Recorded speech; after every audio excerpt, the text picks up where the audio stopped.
Hello, my name's Peter from Plasticseize.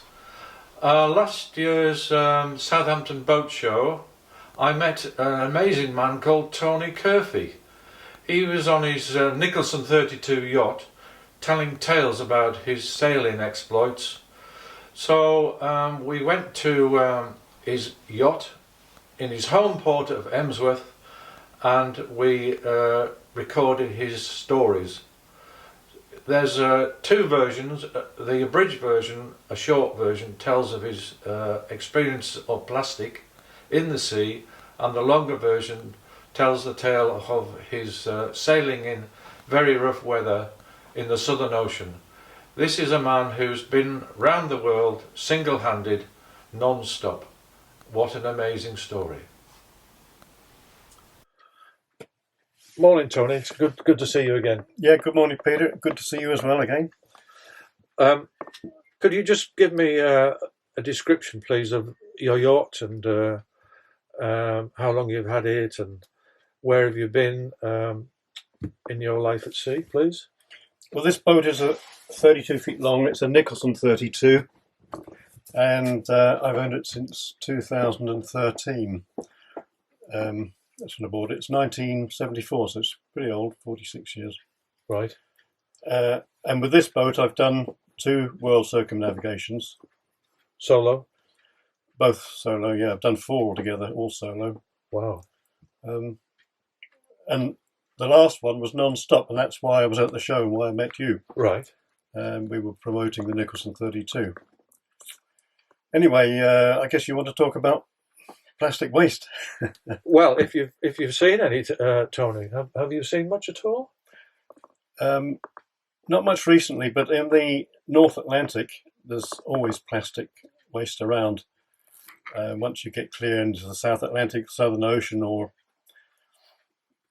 pretty much covers all the world. And there's not a lot of visible sign, but if you drop a bucket of water in the sea, and pull it up and examine what's in there, there's always tiny bits of plastic, no matter where you are in the world. But the North Atlantic is the worst. Really? Mm. Have you seen it in a particular area at all? Not really. Well, the worst I ever saw was outside Rio de Janeiro, right at the entrance to the harbour, and it was literally solid floating waste. We didn't even want to butt the boat through it. Goodness. But that was specific to Rio de Janeiro, and I've never seen waste like that before anywhere. So I don't know. Was that plastic waste or just general waste from the? It was general waste. What, bits of trees and? No, it was mostly household garbage. Really? Mm. So I suppose it was composed mostly of plastic. I see. Because it was all floating. And how far off land were you? That was very close to land. That was, maybe there was a problem there. Some of it spilled into the sea. So just to be specific about your solo navigation, you start off from England. Mm. You go down through the Atlantic, do you? Well, I've done all various trips, but the last 2 were that way, yeah. What, and then you turn left? Yep, turn left at South Africa. Right, because the prevailing winds are from west to east, aren't they? Yeah. Okay. So you head off towards Australia and New Zealand. Mm. Okay. So the last time was non-stop, you say? Yes. Yeah, that was 10 months at sea, 308 days. Wow. How on earth did you manage that? Well, went okay. I was used to doing long trips. That was the longest, of course, without stopping. So, how do you do about food and water and stuff? Well, it wasn't a problem because I'm so used to it. I'm so used to storing up for long trips. Okay. I just had to store up a bit more this time. Okay. Maybe double what I would normally. Right. Have you got a water maker on board? No, I haven't. I was about to say I did almost run out of water this trip. You did? I did. I rely entirely on collecting rainwater, mostly off the mainsail. But this trip I snapped the boom in half and I had to jury rig the boom. How on earth did that happen? Had an accidental jibe. It just went across, bang, snapped in 2. And with the jury rig, I couldn't then attach the mainsail along the bottom of the mainsail along the boom. Right. So all the water running off the boom was going straight into the sea. So I had trouble collecting water after that. Okay. And I did get pretty dehydrated. And when you were in the Southern Ocean, were you experiencing a lot of bad weather? Yeah, there are fronts going through every couple of days, more or less, and you get calms as well. Right. So, What time of year was this then? well, you try and head for the summer in the south and leave here in the summer in the north hemisphere. Okay. And the bigger the boat, the faster it is, and the quicker they do it. So they end up having the winter somewhere. Right. This boat is slow enough to work out just right. I left in June and arrived back in April, so I didn't have to face the winter anywhere really. Right. But nevertheless, the weather is violent down there in the Southern Ocean all the year round. And by the time I got to Cape Horn, 5 boats had been abandoned because it was in a race. Right. 2 races. Because of that damage? Yeah. Well, big seas, and they were rolled 360 degrees. One of them was pitched poled, stern over bow. That was pretty high profile because that was the lady in the Golden Globe. You've got a drogue attachment on here. Was that useful? Did you use it? Very useful. I used it 4 times on that last voyage. Not many people have them or know how to use them or have any experience of using them, but I've used mine about 16 times over the years. And have you found them to be great benefit? Absolutely. It's the only thing that's going to save your life in the Southern Ocean if you do, or stop the boat from rolling or pitch poling. It's a Jordan series drogue. Donald Jordan's the guy who invented it. He's not long since passed away and well into his 90s. They thought after the 1987, I think, was Fastnet storm when a lot of boats were lost up here. People were killed, weren't they? And people were killed, yeah. So Donald Jordan, he's American. He worked with the American Coast Guard and experimented with various ways of stopping boats from rolling or pitch poling. And they did it over several years. And they came up with this thing. It's 350 feet long. It's got a lot of little parachutes on it, about that long. And the amount of parachutes on it depends on the weight of the boat. Okay. For instance, this boat has 110 parachutes on it. It's very elasticated. It's got a weight on the end. It goes off a bridle, a V-shaped bridle from the back of the boat. Right. And you probably couldn't imagine the violence of the seas in the Southern Ocean, which will roll a boat over. And when this drogue is deployed, it's like a huge elastic. It's like a bungee. Right. And it's got a weight on the end. The weight sort of holds it down like that. And then as soon as a big sea comes along, it pulls it up. The boat's on a bungee. Normally, the usual kind of drogue that is traditionally known is like a parachute. And some people used to use it off the bow. In the old days, it was off the bow. And if the sea comes to off the quarter, it'll pull the stern of the boat into that sea, a striking wave, which could be much higher than your mast and dropping down vertically. It'll pull the stern into that wave and the wind within 2 seconds. And I've experienced that quite a few times. So that will save you? Oh, absolutely, yes. Right. And that's why I've got this companionway hatch. It's very strong and it can be closed in seconds. And it can be dogged down like a submarine hatch. It's totally watertight. So you could be in here with the drogue out. Yep. You put the drogue out, lash the for days if necessary. Could be. Right. Yeah, I've had it out, say, day and a half is the longest, maybe 2 days. Okay. Lash the tiller and come down here and make a cup of tea. Well, you try. I'll have a drop of scotch, maybe. That hatch is one big adaptation. That's not original. I made that. Okay. The original one is much easier to climb in. So if you go to another Nicholson 32, you'll be able to get in much easier. You can work it with 2 fingers or 1 finger. It's on a counterweight, so it works like the old windows in old houses, which had sash weights. Okay. Just put it down, dog it down like that, and it's totally watertight and secure. It's very, very strong. So the water can't get it in at all? No. Okay. I've heard that birds, they make nests of plastic, bits of plastic they find. and they go out and mistake bits of plastic for food, and, because their stomachs are full of this rotten plastic. Yeah, I'm not surprised. When we were cruising around the South Pacific Islands, that's the tropical part, fishermen had these big two-stroke motors, and they were just topping it up with oil and topping it up with petrol. And they'd throw the two-stroke plastic bottle over the shoulder and just think it would go away into the sea. Well, it probably did go away as far as they were concerned. Right. But all those islands and atolls, the rocks on the weather side of these atolls were absolutely covered in plastic waste, which a lot of it is netting from these big deep sea trawlers. Ghost netting. Is that what they call it? Yeah. What I have noticed these days is that there's a lot more deep sea fishing from these third world country trawlers, and they have nets out miles and miles. Right. And these nets are actually marked by AIS buoys. Okay. And I came across a couple. Use my AIS is on all the time, and I picked up a signal, and it said I was very close to it, couldn't see anything. So I went towards it, and it turned out to be a buoy in the water about that high, marking nets, fishing nets.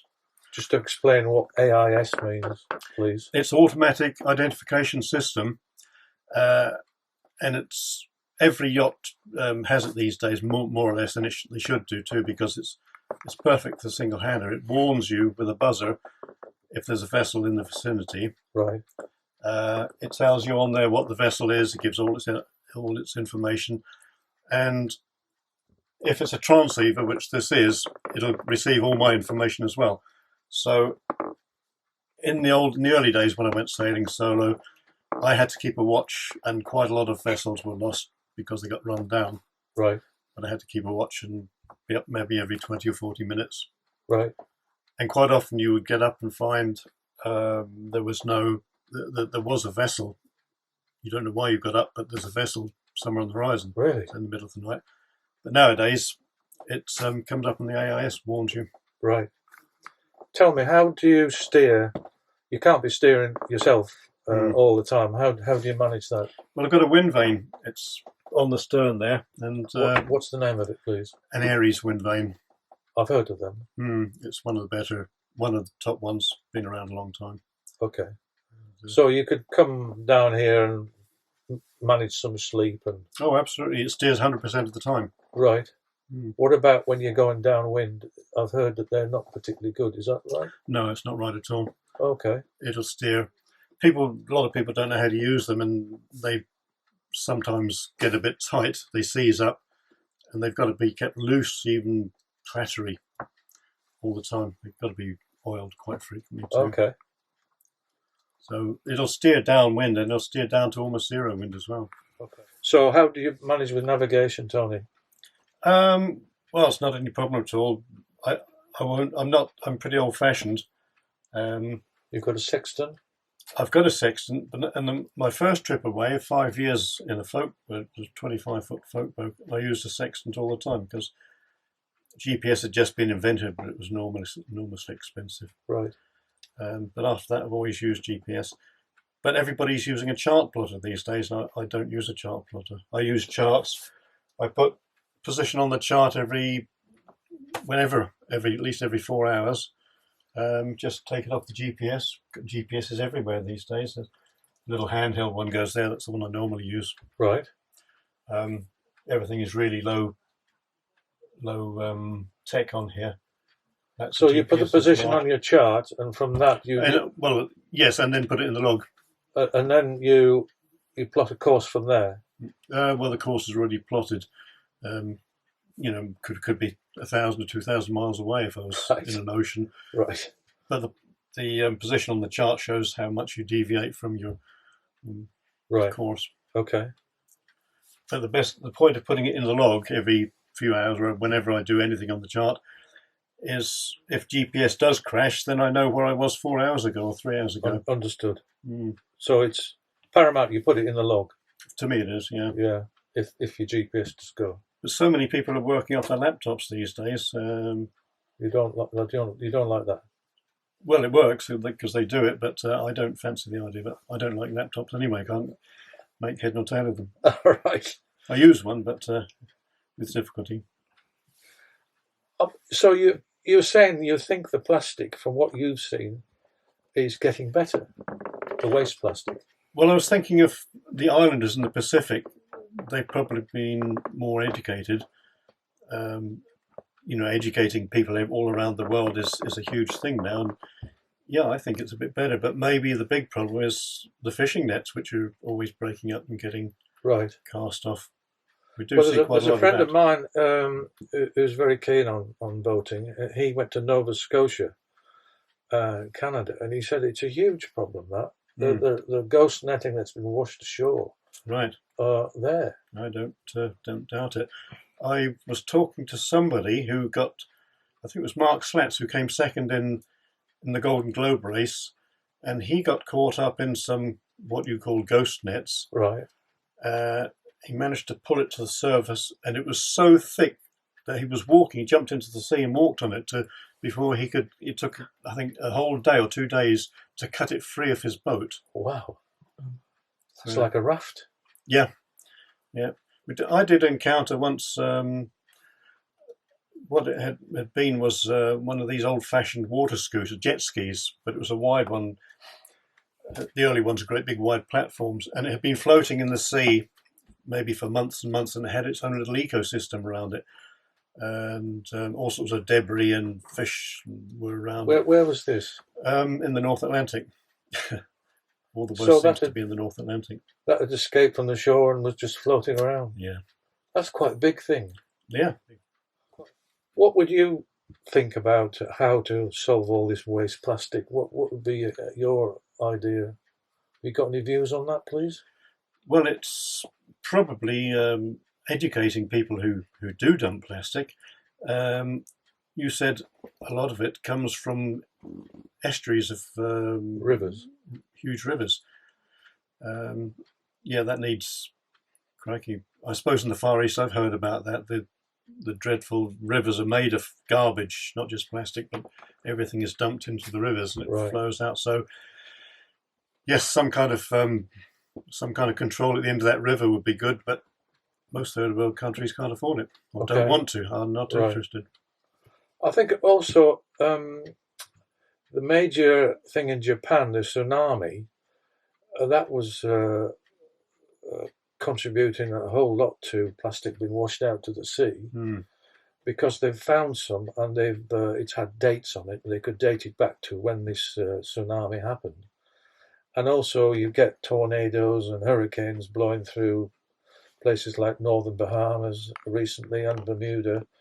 No fault of the people living there, but stuff has been blown and washed into the sea. I don't think there's a lot can be done about that. No, not really a plastic phenomenon. I mean, a natural phenomenon, but probably just reducing the use of plastic. I mean, it's the scourge of the age, isn't it? Plastic's a very useful thing, I think. But extremely useful, but I think they still think they've got to cut down on it. Okay. Oh, I don't know. There's so many nice things happen, a beautiful dawn or a moonlit night or something like that. They're all the good things, all the pleasant things. What about whales and big... Yeah, on this last trip, I took a lot of photographs of some whales, just one day in particular, but they're quite frequent. And the whales were around me for half of the day, and that was beautiful. Wow. And they weren't, at least, they were not threatening, but in the beginning I thought one of them was, because it kept coming up to the stern, and I thought it was going to ram me, but it dived under. It was just playing. Wow. And it would come up with a bow, go around and do it again. And then some bigger whales were alongside, and they were rolling, and quite a lot of it was above the water at times, only 20 feet away. Wow. Yeah, that was fascinating. And albatross, of course, they're very beautiful. I suppose most of the wonderful things are just when you're relaxed, the weather's decent, and maybe something like that is around. Is there much of a sound when you're going along, apart from the boat going through the yacht, going through the water? It must be noisy, but you get used to it. Because sometimes if I if I was on the phone, I haven't got a phone, but if I was on the radio, say, I couldn't hear somebody. So yeah, the water is slapping on the hull all the time, Right. swishing by is probably quite noisy. You don't No, I was notice it. thinking about marine life or anything like that. Dolphins for sure. You hear them all. Making a noise. Yeah, you hear them coming in. They squeak, squeak, squeak, comes through the hull. And you know the dolphins are on the way. You stick your head up. Yep, here they come. Right. Dive to the bow, like that, all the time. Fascinating. Yeah, the dolphins are great. They never ever fail to please. They're so friendly. I think all these animals of the sea seem to be highly intelligent and very friendly. Okay.